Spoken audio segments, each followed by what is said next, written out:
Hello YouTube. Thought I'd do a quick video here. I get a handful of people every now and then that have a problem registering on my forum, and I do have a contact us on the bottom of the page that you can click on. I'll show you here in a minute, but I think what's going on is when people go to register, when you click on the register button up on the, you can't see it now because I already clicked on it, but it's right here. But when you click on that and you fill out your information here, and then this anti-spam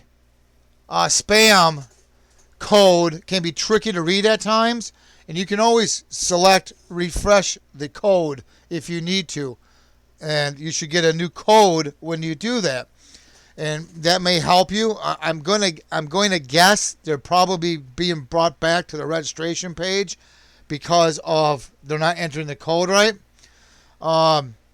But if you try that and you still have problems, if you scroll down to the bottom, no matter where you're at on my web forum, if you scroll down here and you click Contact Us, we'll click on that. And what you'll get here is a little page here that you can fill out and with their information, and you click Submit or send email, and it will email me, and we can go ahead and get you signed up.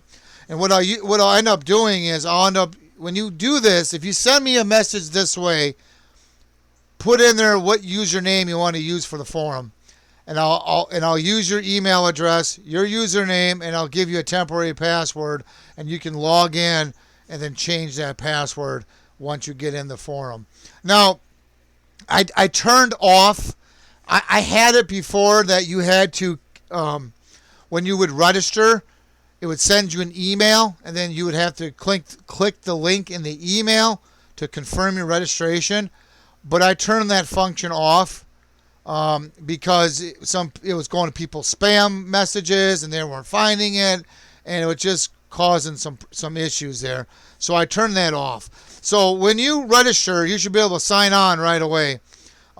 There's no waiting to be authorized or none of that at this moment. So, and I'm probably going to leave that off. That's if it causes problems. But that's how you can contact me. Like I said, put a good email address in there and what username you want to use in a forum, and then I'll sign a simple password, and then you can go in there and change it once you get into the forum. So that's the best way to do this. Like I said, I'm not sure if they're entering in the confirmation code wrong, or if it's their web browser or their antivirus. I'm not sure why some have problems, but nevertheless, that's how you can contact me to get you to be able to get signed up, so you can go on the forum and check things out. So at any rate, if you have any questions or comments, please post them down below. Please subscribe. Thank you, and have a good day.